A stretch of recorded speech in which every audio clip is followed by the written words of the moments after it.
Hello there, my name is Bonnie Violet, and in case you don't know where you are, this is Dragon Spirituality. Tonight's guest is going to be Pollo Del Mar. Pollo Del Mar is an award-winning entertainer, journalist, community advocate, and activist. A celebrated personality in the Bay Area drag scene since 2006, she was voted San Francisco's most notable drag queen in 2015 and the 53rd Empress of San Francisco in 2018.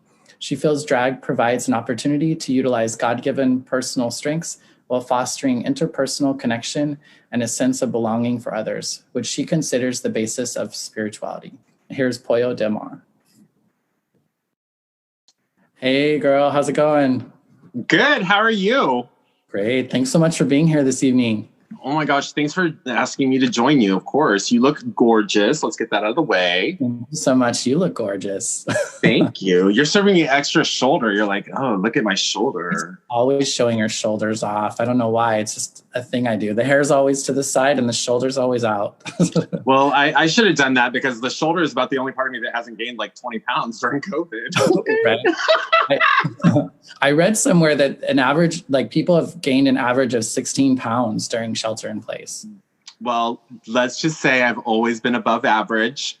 So yeah, I gained like 24 pounds. Right. Well, I guess it is an average, right? Yeah, well, like Right. that means that somebody hasn't gained any weight at all, and I've gained the extra for them. That's really what it means. I'm balancing that out. How the math works. Exactly. That was a great video. It definitely like gave me some energy. You want to tell us a little bit about it? Sure. First of all, it was filmed like literally about the first week of COVID lockdown. And it was done entirely in my backyard. That's not a jungle. That's actually my backyard. It's not a green screen. It's actually my backyard. And I filmed it entirely by myself. It was just something to do. Like I feel that with this lockdown, I think it's making us more creative because you have to find ways to kind of entertain yourself. You have to find new ways to interact in the world. And for me, like I ended up choosing that number and like the imagery in it because of the fact that when I think of sort of like what the character of Pollo Del Mar is, like I always tell people that if they were to go back and watch like a Whitesnake video from the 80s and see that woman who's like rolling around on the hood of like a Firebird or something, and then age progress her without her knowing that she's gained like a lot of weight and had multiple kids, but she's still wearing the same clothes. That's me. Like, I'm that woman. Okay. So if you've got a Firebird out there, be careful. Don't come and pick me up because next thing you know, all of this goodness is going to be rolling around on your hood. You'll be on top of it and we'll just spray some water on you or something. Huh? Yeah, exactly. I wish that I really would love to do like cherry pie or, from Warrant, or I really would love to do Def Leppard, Pour Some Sugar on Me, but we're social distancing. So there's nobody to pour sugar on me. Just basically be me like throwing donuts on myself and eating my way out from under them. I just saw a TikTok with the Pour Some Sugar on Me and it had a Barbie doll like tied to a mixer and they were just I thought that. I was going to submit it as my drag video. Just say I love it. It's so clever. Right. It was so well done and so clever. All right, so let's get to it. Let's talk. For sure. I would like to start out with just kind of knowing a little bit about you from when you were young. Are you a native Bay Area person? Where did you grow up? Oh, no, definitely not a native Bay Arean. Not a native San Franciscan. I moved to San Francisco in April of 1999, April of 1999. And from Cleveland, Ohio. And I'd lived there for 8 years because I'd gone to college there.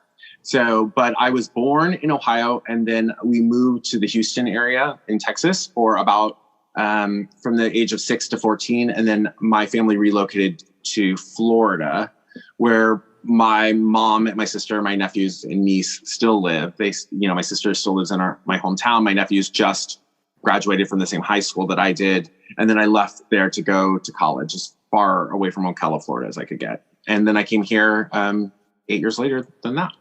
Fantastic. And what was little Pollo like as a kid? Oh, I think that first of all, I've always been a smart ass, very much a smart aleck. And very, like, I would think that,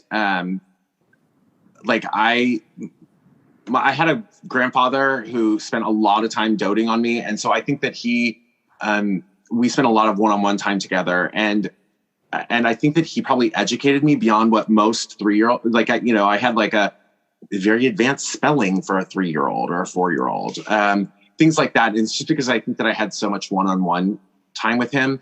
And then very precocious, very flamboyant, a lot of time spent in front of the television, watching Wonder Woman and Charlie's Angels, because those were the thing then. And then certainly, as I got older, it became apparent to pretty much everyone around me that I was quite different, quite theatrical. Was your family pretty supportive of that or encouraging? To be honest, I don't think that they were. Certainly not my dad. I think my dad struggled with my sexuality until the very end of his life, which he passed like a little over 5.5 years ago.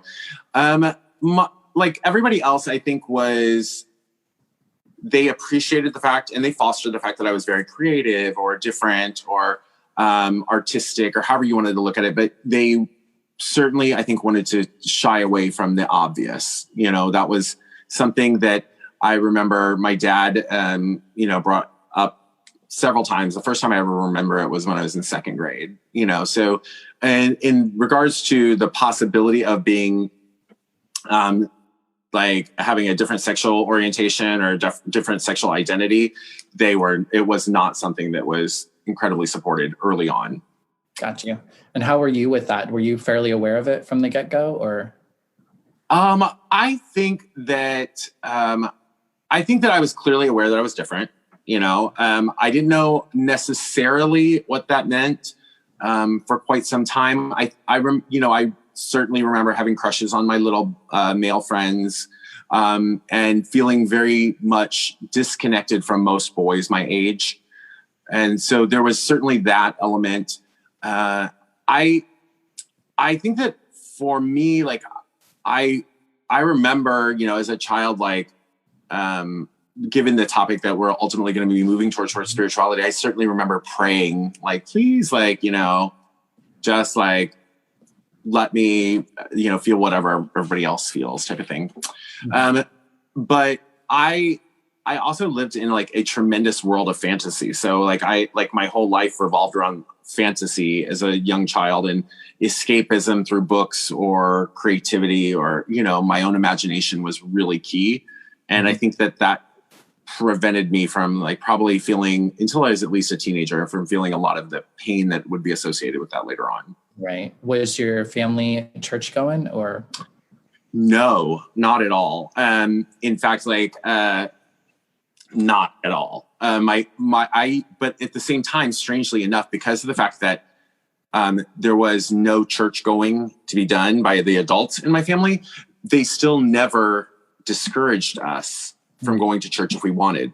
And to kind of put in perspective, Bonnie, how old I am, it was the culture at the time when I remember like 2nd, 3rd, 4th grade, that churches would send school buses around on Sundays just to pick up random children and take them to church.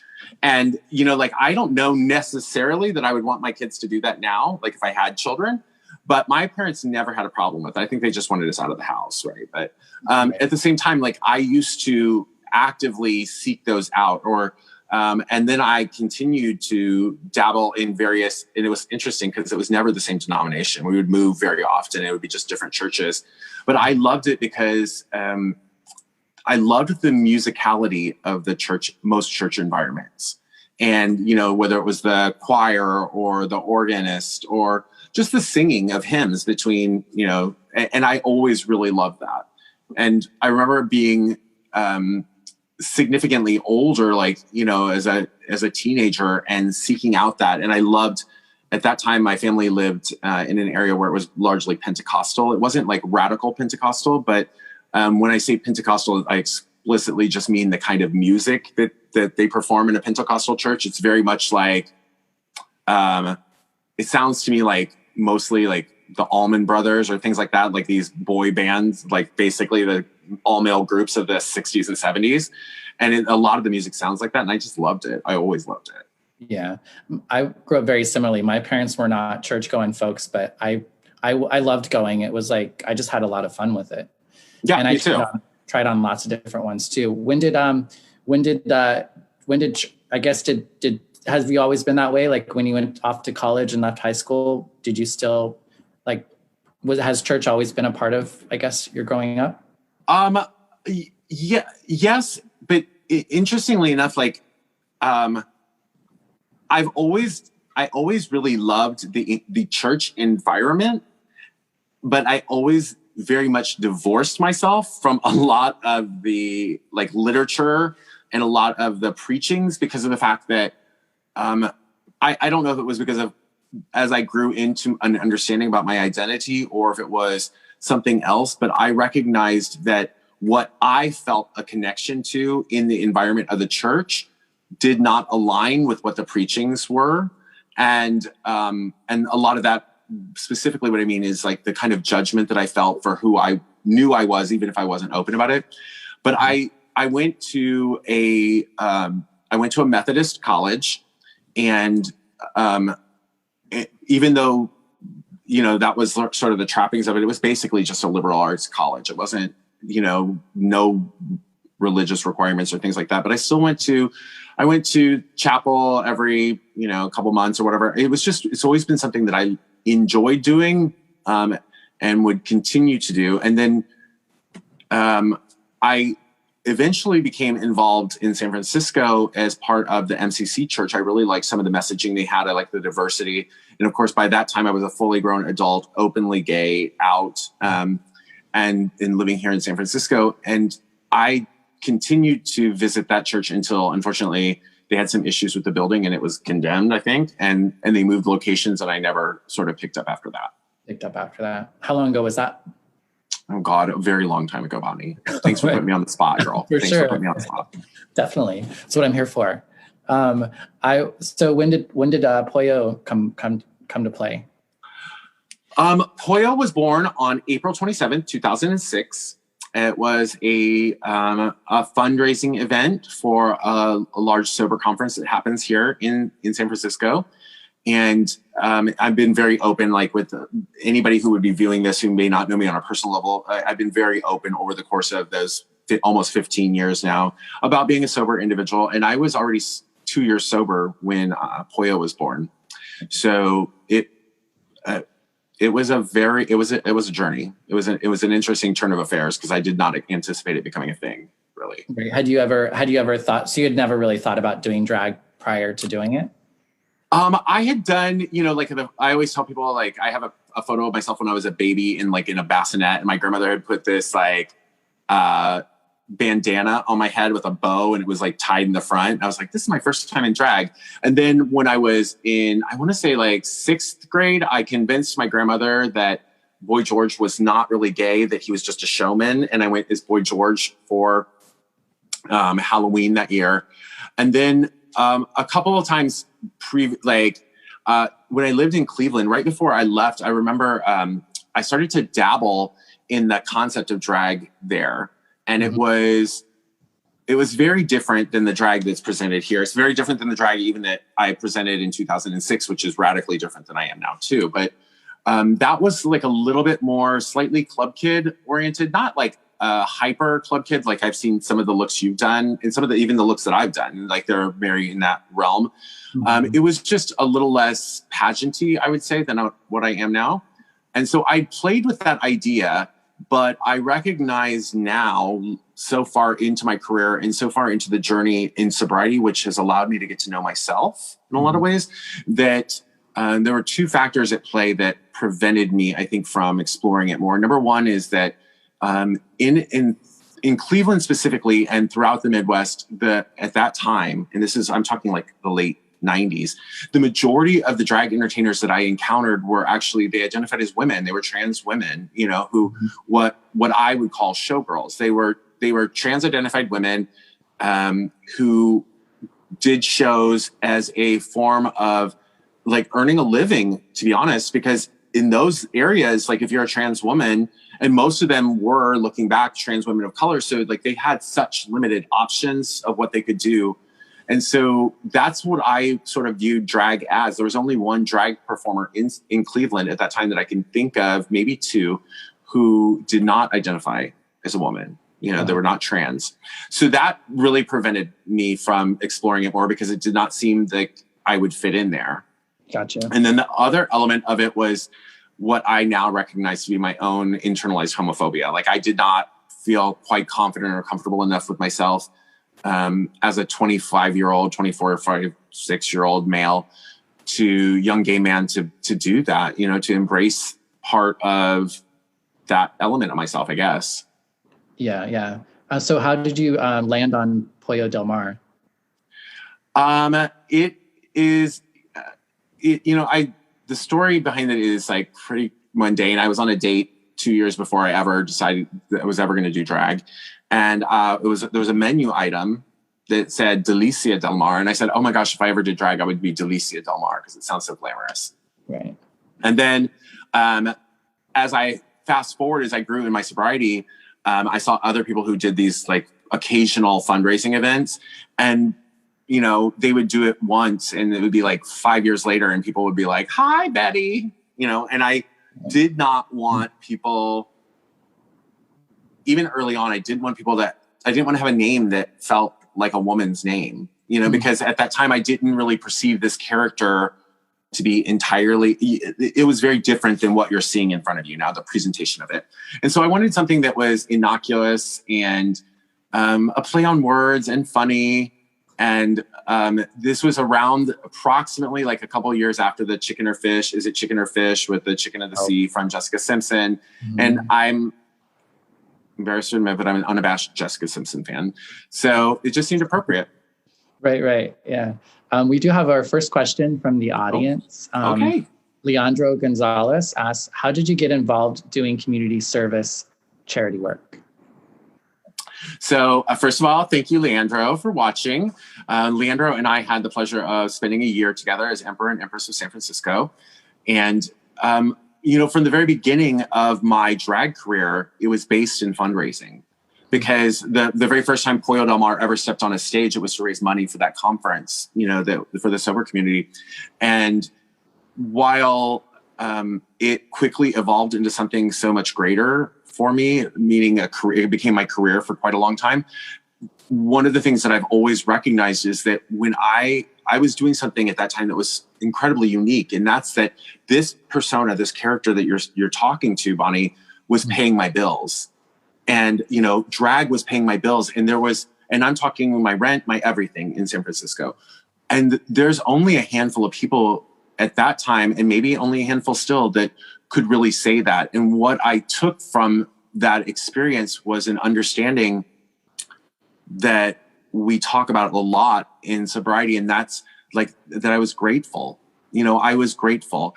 The community was literally paying my bills. And what I understood from the very beginning is that the community has given so much to me, and they continue to give so much to me. And part of it's an obligation, but part of it's just a strong desire to be able to say that I've given back to the community, the people that have given me so much, and I would like to give back even a fraction of that. And the way that I can do that is to show up for fundraising events and charity events and, you know, things that frankly, like, that just started from just a desire to make a better place for all of us. And like every holiday, for example, starting around Thanksgiving time, I started a sock and underwear and toiletries drive that it has always gone to the San Francisco Night Ministry, and they distribute those to people who are less fortunate or in places of need. And and that wasn't it wasn't done to self-promote or any of that. It stemmed from the fact that I posted something on social media saying, what can we do to make things better? And that idea came to me, and people have supported it for 6 years now. So it's always just been part of my identity, I think, as a performer. And I hope that it's actually just part of my identity as a human, you know, like that we give back, right? We give back freely what was given to us.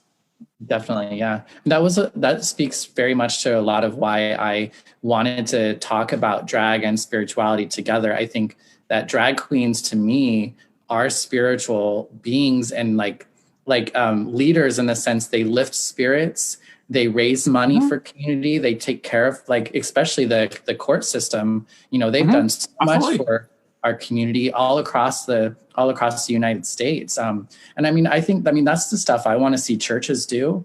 You know, I want to see them out Right. in community, helping lift people up and meeting them where they're at, and taking care of them. I mean, I that's spiritual shit to It, me.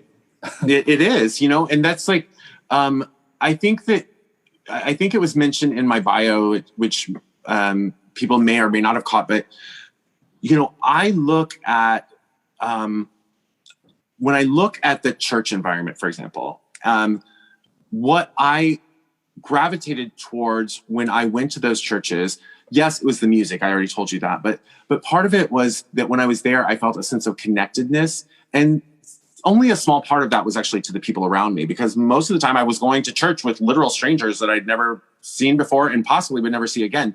I felt a sense of connectedness in a community, and I felt a sense of connectedness to something like a greater calling, right? And so when I look at the way drag has impacted my life, what it has given me is a sense of connectedness, and in some ways a greater calling, because I've always felt like Pollo Del Mar is like my superhero character, because people rally behind this, what's sitting in front of you. They'll rally behind this in a different way than they would if I was not like this. Mm. And it's brought people into my life that have been incredibly meaningful to me and changed my perspective and changed my way of thinking and changed my life. I would like to say that one of those people, and how we lift others up, and we don't even know it. And I want to preface by saying I'm not taking any credit for what the individual is doing now, but I felt this incredible connection when Leandro and I were up in front of hundreds of people, being crowned emperor and empress. I felt a real connection with a person in the audience who I'd only met briefly one time at that point, and I knew their partner better than I knew them. And the individual's name is Catherine Rose. She ultimately became my princess when I was empress, and we had many conversations where she questioned herself, and I said, I see this in you. Somebody saw something in me once and like gave me a chance. I'm like, I see it in you. I feel it. And now, like I said, I'm not taking credit, but what I would say is that I definitely think I sparked the desire of acknowledging that this, like, performing and being part of the community in a drag perspective can really open doors to connections with other people and opportunities to do good. We can do a tremendous amount of good if we choose to. Yeah, definitely. Another question from Angel: do you think that sobriety helped you find your alter ego?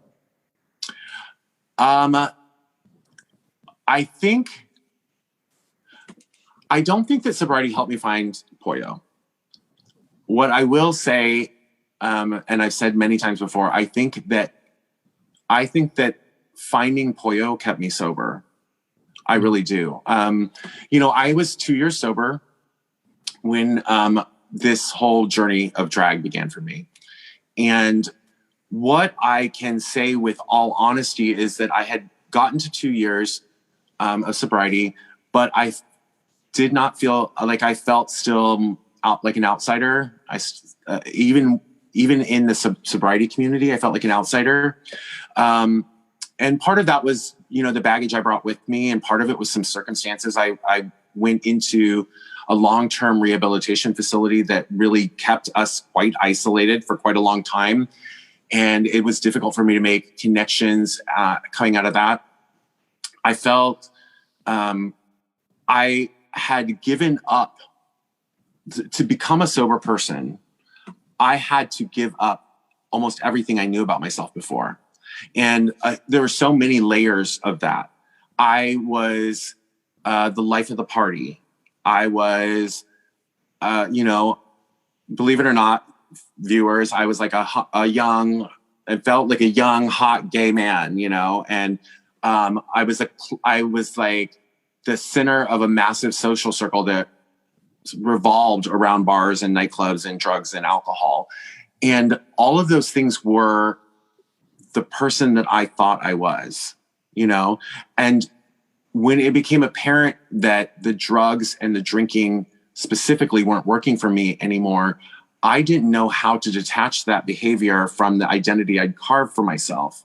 Mm-hmm. And there's a term that we sometimes use in recovery that says, we're talking about our fear of what we would become. And it says, do we become the hole in the donut? Meaning like you're just a shell really, and there's nothing there. And I had managed to string together 2 years of sobriety, but I was still feeling disconnected. I was bored. I was struggling to figure out who is Paul Pratt when he's not the life of the party and out every night. And I hadn't even gone into a bar maybe one time in those 2 years. And so I firmly believe that if drag had not happened when it did, there's a strong possibility I wouldn't still be sober today. And it's quite the opposite of what people expect to hear, because they think that it becomes so challenging to be in a bar if you're sober. But for me, it gave me a new reason to be there. And I believe firmly that I can go anywhere and do anything that anyone else can do, as long as I have a reason and purpose to be there and I don't lose sight of what that is.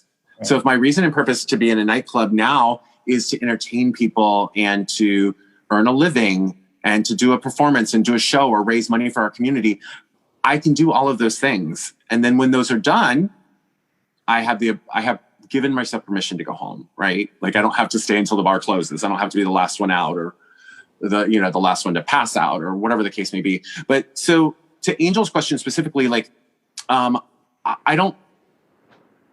think that quite the opposite. Pollo helped me find myself. And that's because I didn't know who I was. And by the experience of exploring who she was and figuring out what this character is, I got to figure out who actually I'm not in real life. Like which parts of this you're seeing are a character and which parts are threads of reality of who I am as a person. Right. And it feels like too, like when by the time you started doing drag, it seemed like you had an idea of the purpose, like from the get-go. It seemed like because of that might cause you to take it more seriously, I guess, to not like. Well, yeah, I think that so drag, one of the reasons that drag became my career, I remember very distinctly, had only been doing drag maybe like 10 months, and a major nightclub promoter had been given my number by like a third party. And he called me up because he unexpectedly had to let go the host of this big party he was doing the day of. And so he called me, he's like, can you do this event for me? My friends told me you're great, you're fine, you're reliable, whatever. And so I showed up and he really liked me. And then he started bringing me back every week. And it was like about 5 or 6 weeks into me working for him every week that he said to me, like, there's something really different about you and I can't put my finger on it. I was like, oh, I don't know what that is. And then he said, oh, like the whatever XYZ went to get shots. Do you want to do shots? You know, they're doing shots. I was like, oh, I don't drink. And he's like, oh my God, you're sober. That's what's different about you. Like when I tell you to be on stage at 12 o'clock, you're on stage at 12 o'clock. When I tell you like to say X, Y, Z or whatever the program is, you're following up on it. And that's because I had an understanding right away that, number one, I had to be mindful of my behavior because I am sober and I didn't want to jeopardize that. I didn't want to endanger that for myself. But I also was like really aware that, I was there like to conduct business. And my job in a nightclub environment is to make sure everyone else has a good time. Yeah. It's like, I have a good time because I have a good time. And I have a good time because I like to see people enjoying themselves. But I think that I've seen other instances where people, the way they facilitate making sure everybody else is having a good time is that they're like along for the ride. And if I was like drinking the way some of the people I know drink, I would never make it to the end of the party. I would never remember like getting home. And that's my job is to be there to do that. Right. So I just go and do my job and then I go home. Yeah. Would you say this is a true or false statement that Pollo Del Mar helps you sustain a relationship with higher power? I do think that there's a truth to that, because I think that most of the aspects. So I do think it's true, but I'm going to give it a two-part answer, because I think it's true because I think the best elements of Pollo, for the most part, like are parts of myself that are God-given, like the ability to entertain, the quick wit, an element of compassion, honestly, that, people may not necessarily expect if they're interacting with me, because underneath the makeup is a real person who's gone through some real shit in my life. And when I see other people going through it, I have empathy, because I'm like, ooh, I can relate to that. So I think that in that regard, I think that, this is just a very different opportunity for my higher power to shine through me and touch other people. And I think that in a lot of ways it amplifies the voice that I may be delivering, the whatever words or impact that I could have.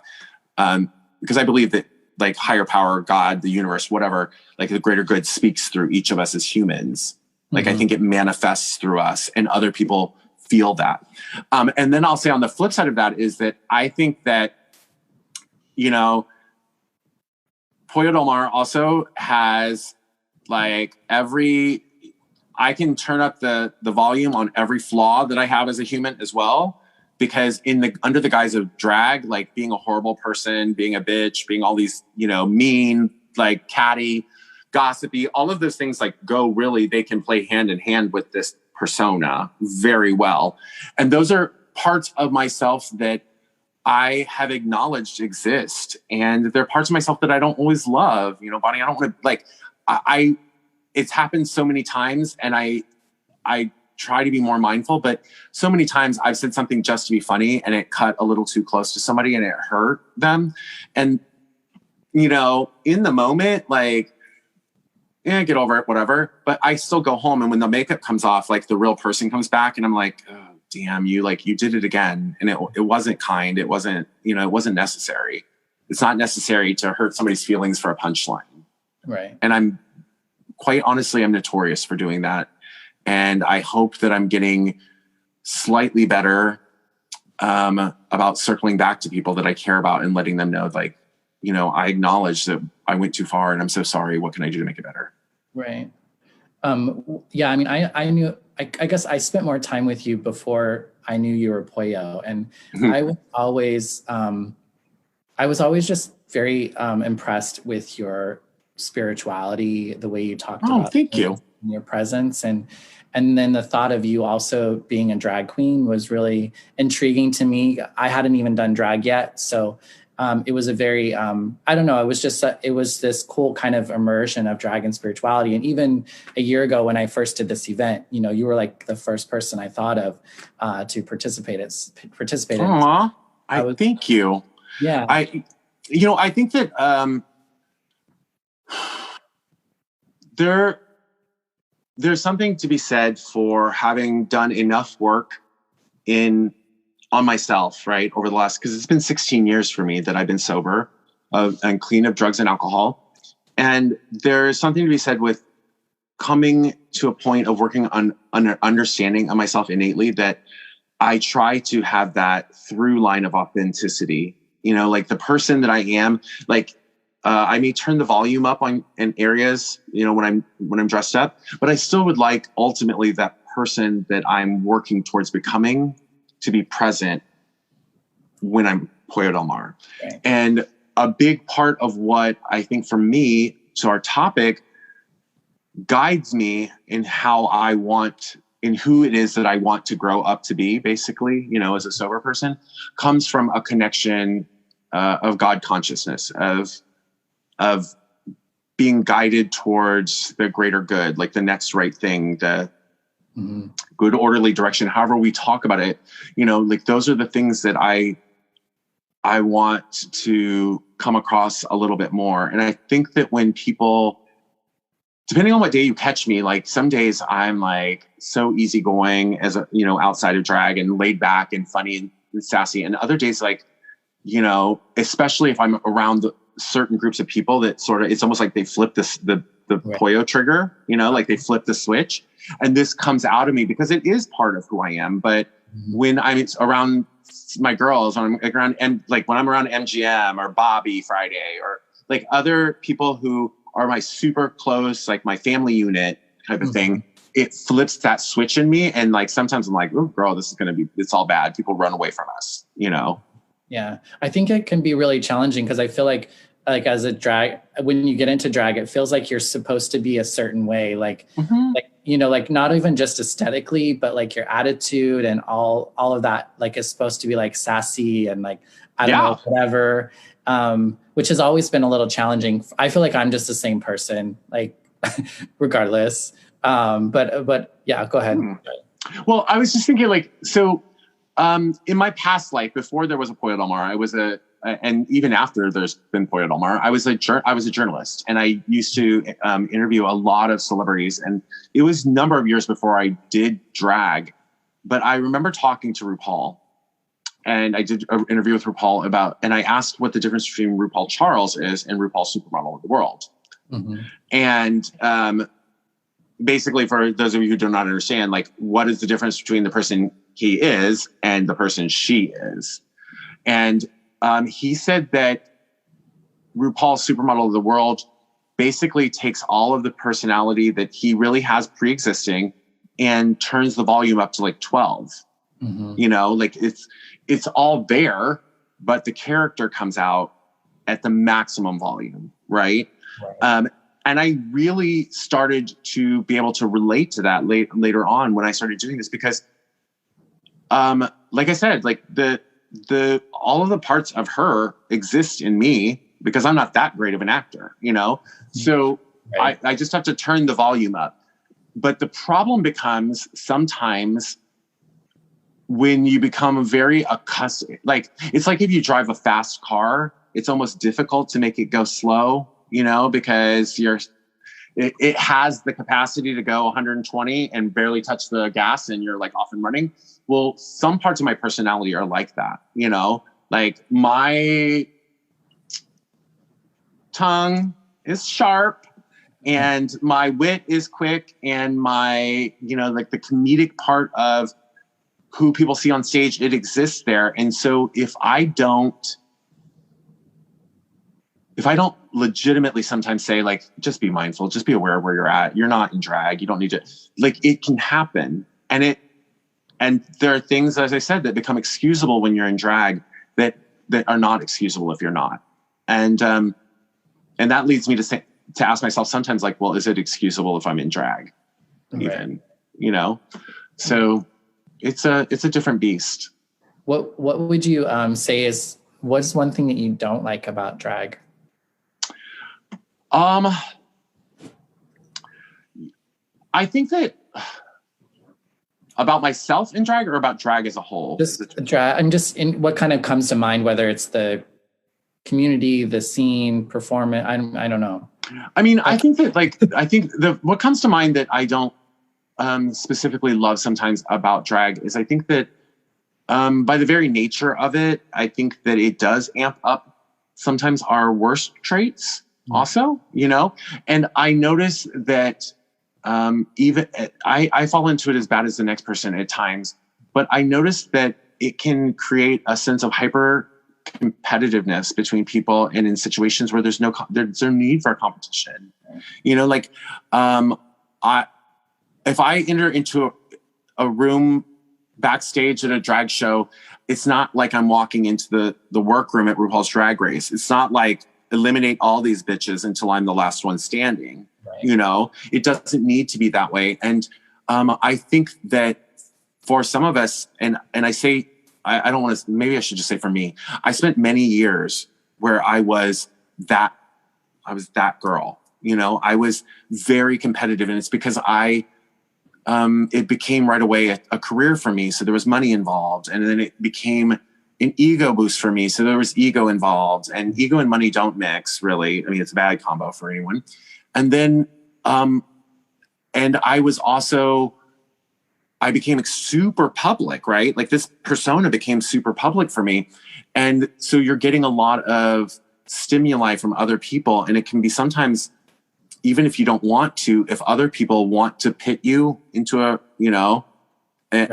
like a competition with somebody, it can happen even if you don't want to. And I spent a good number of years in what I didn't consider a competition, but what was perceived, I think, by many as a public competition between myself and another drag performer who came onto the scene about the same time I did, was very successful, as I was at that time. And because of the fact that we were both like sort of on the same career trajectory, people would always say, oh, did you hear that so-and-so got this new gig or a new opportunity?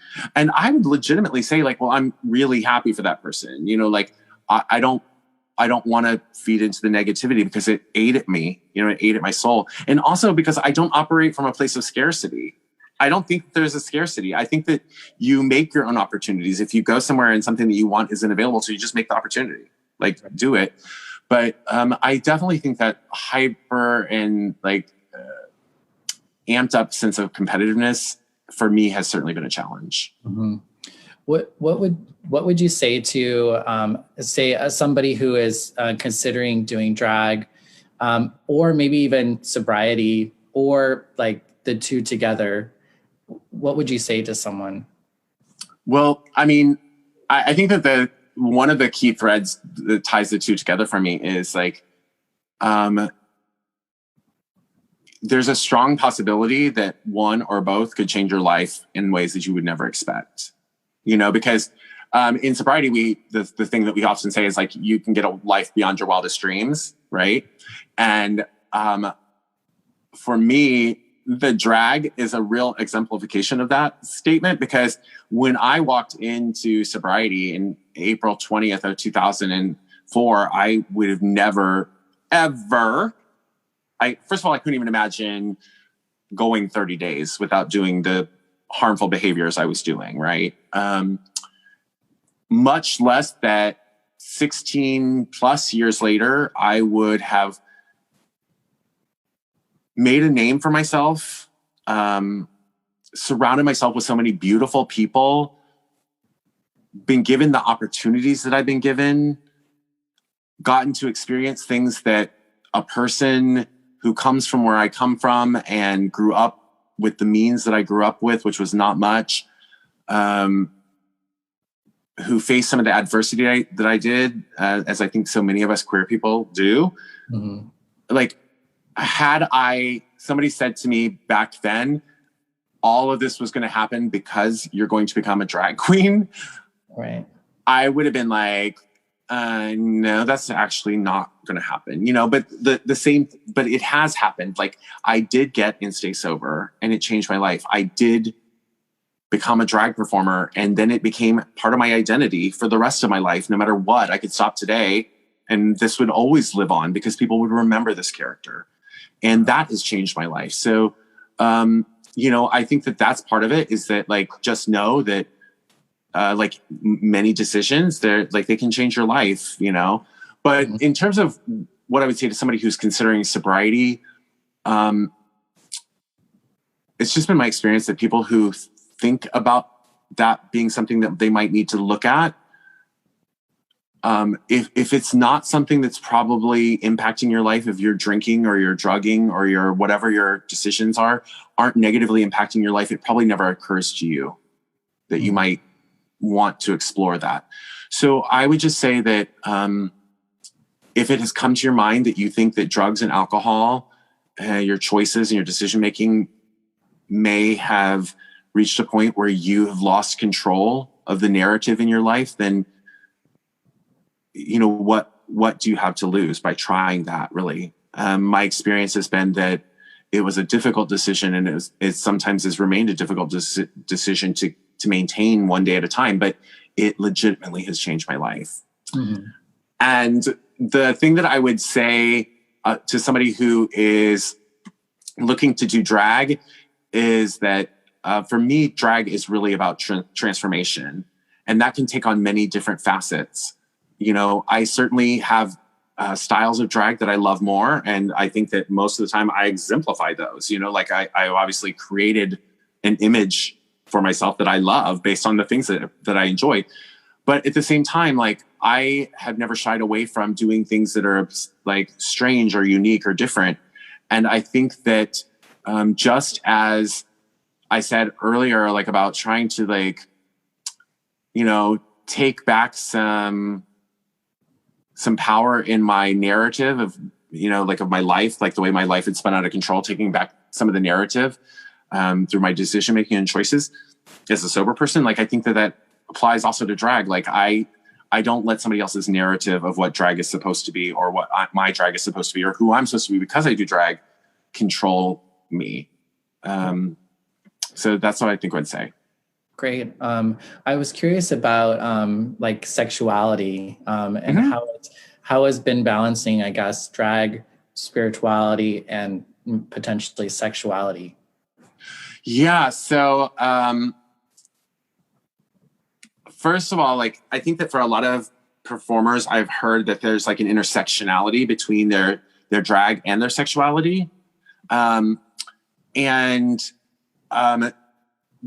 hasn't been my experience. I've literally, like, I've been doing this a really long time and I've never had sex and drag. Mm-hmm. And I've had some relationships that have lasted a period of time. And even within those, like, I barely have even kissed my partner or my boyfriend or whatever the case may be at the time. Because it's just, I don't know why. When I'm Pollo, I'm the same person on the inside, but the exterior is different. And it's like, not to give myself like what sounds like a split personality disorder, but I separate between the two, you know what I mean? And interestingly enough, like, if one were to listen to any of the stuff that I do, like comedically when I'm on stage, or like when I'm emceeing or doing stand-up comedy or whatever, some of it's hyper-sexualized. Mm-hmm. And that is a projection of a character, because even outside of that character, I'm not hypersexualized like that, you know? And I think that I certainly have like a strong ability to connect with my own sexuality. But as I've explored who I am becoming in sobriety specifically, I've started to recognize that for me, that idea of the intersectionality between spirituality and sexuality becomes more intense. And what I mean by that specifically is that, first of all, like, when I start to examine the things that either turn me on sexually or that I want to participate in sexually, I learned to embrace some of those a lot more fully, because I don't believe that the universe gave me desires, even if they're fairly carnal. Like, I don't believe that I was given desires to be, you know, walk around being shameful. Right. And because of the fact that I've taken greater ownership of my wants sexually, and the things that do or do not turn me on, that do or do not engage me, I've also started to recognize that for me, one of the biggest elements of sexuality for me, it is the emotional connection that I can form with another person, and the mental stimulation of interacting with that person. So what that means for me is that a lot of the more superficial, like anonymous type of sex that I may have engaged in, like when I was younger, or whether it was anonymous or just very, very casual, like that is dramatically, it's almost non-existent. Certainly it is non-existent in the world of COVID, but but for me, I often, before I ever get to the point of having sex with somebody, I ask myself, would I be interested in possibly dating this person? Would I want to be able to see them? Would I be able to, or at a minimum, would I be able to, if we decided to engage in sex that was casual, would I be able to engage with that person on the street? Would I feel comfortable and confident being in the presence of that person in public and talking, you know? And that's not to say that I was ever shameful of my sexual partners per se, but it was more about the fact that there was a time when everything in my life was very clandestine. The sexual encounters, the drugs, like everything, like my life was so illicit that the only way that it could be approached was like to try to keep it behind closed doors to some degree. Right. And now I look at the ability to form intimate relationships that with other men that could become sexual. To me, that is an extension of spirituality, because I would like to have that kind of presence of a higher power in that interaction with somebody. I would like to have God consciousness be something, or even as basic as I would like to be comfortable enough with that person that we could talk about spirituality without it feeling taboo or weird. Right. Taken away from the experience in some way. Yeah. It seems like it's very, like, you seem like you're very integrated in especially that aspect. Yeah. I mean, it's one of the reasons why, and sometimes that leads to hurt on my part, really, because of the fact that I haven't been able, or maybe I haven't allowed myself, or maybe I'm not there yet in my personal growth, to return to engaging in super casual hookups or things that, like, on some level I would probably really like, you know what I mean? Like, who doesn't like meeting a hot guy and like all of that make out and whatever. And if it's comfortable and it's happening, and I don't feel like, I listen also to my internal instincts, and if my instincts say that it's okay, I go with it. But there have been many times when, like, I do have a desire and a drive for something that's a little bit more than the superficial element of sex.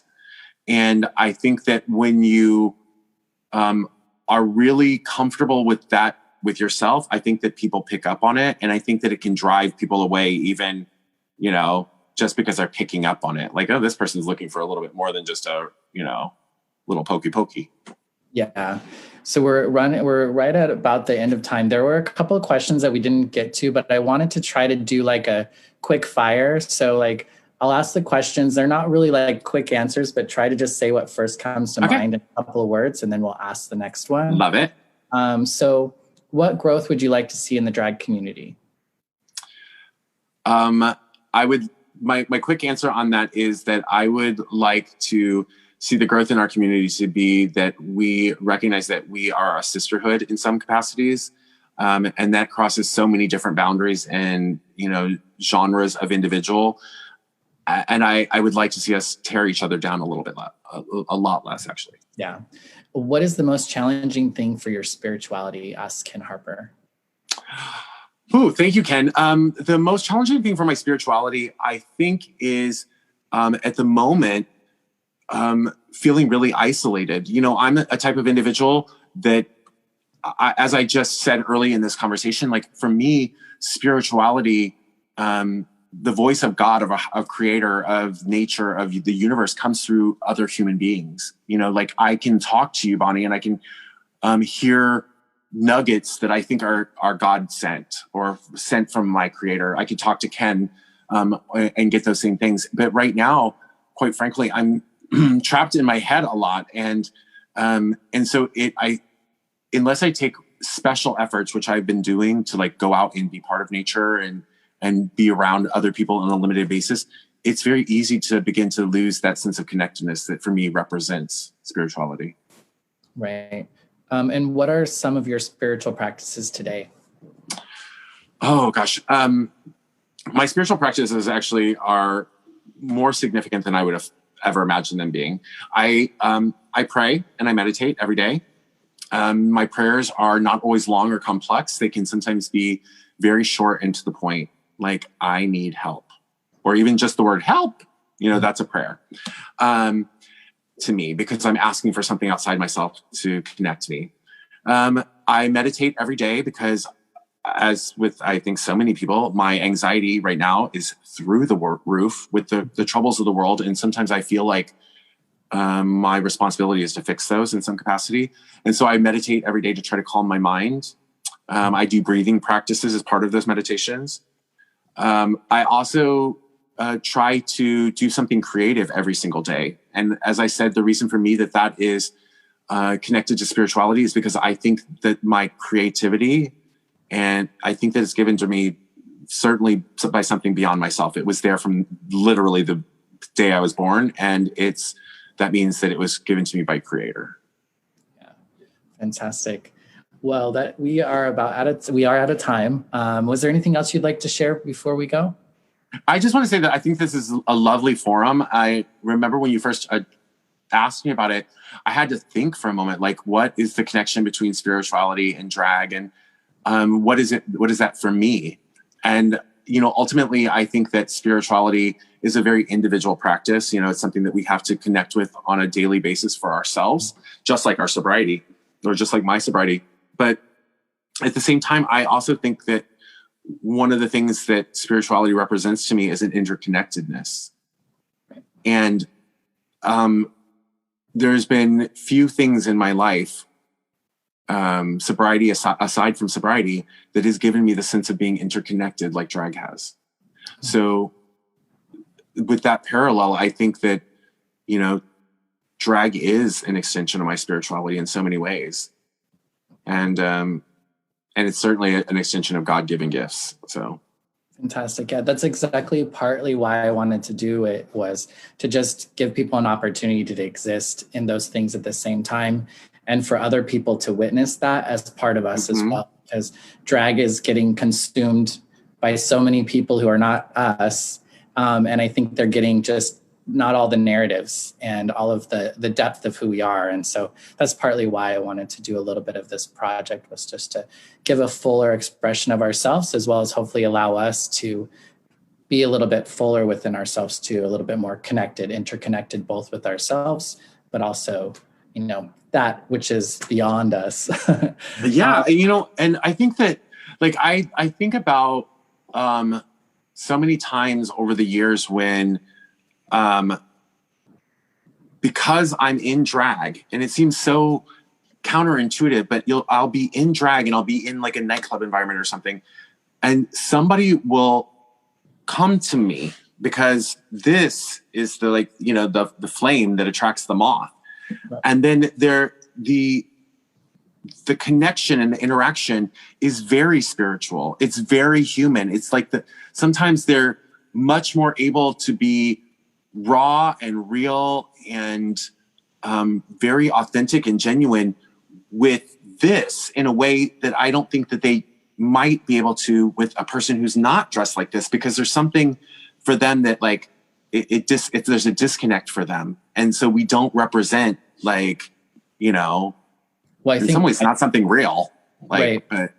Yeah. Well, I think I think people see us and they think that we just we're just no vulnerable. I don't know, there's no vulnerability, or that we're super vulnerable by putting ourselves out there. And I think it causes other people to meet us with vulnerability as well, because we are putting ourselves out there in a way that is very vulnerable.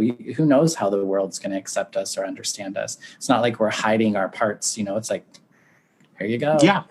And I think that, there's like such strength to that. And, there's strength, there's strength in, if I look at my own journey, as I talked about that internalized homophobia, there's strength in casting aside my own thoughts about what it would mean to be emasculating myself to do this. And we are presented with such tremendous opportunities to gather people together and to lead. And I know for myself, I've become a mother, God forbid, I worked in the Castro for 7 years, and I became a mother to, it felt like an entire generation or maybe two of people. And I think that has allowed some people to honestly begin to heal the wounds of their own sense of being separate than or rejection or displaced by families of birth, things like that. There is a tremendous power in drag. And I think that when we allow ourselves to connect with that, and we allow ourselves to connect with our own emotions that quite frankly can get literally and figuratively in the way of the drag sometimes, nobody wants a crying drag queen, but when we allow ourselves to connect with those things, it's a very powerful experience. Very, very powerful. Makes it just all that more powerful. Absolutely. I could talk with you all night, but I think we do need to call it a night. Thank you so much for being on the show tonight. Thank you for having me. For sure. And for the audience, thank you for being here and hanging out with us. Take care and have a good night. Bye-bye.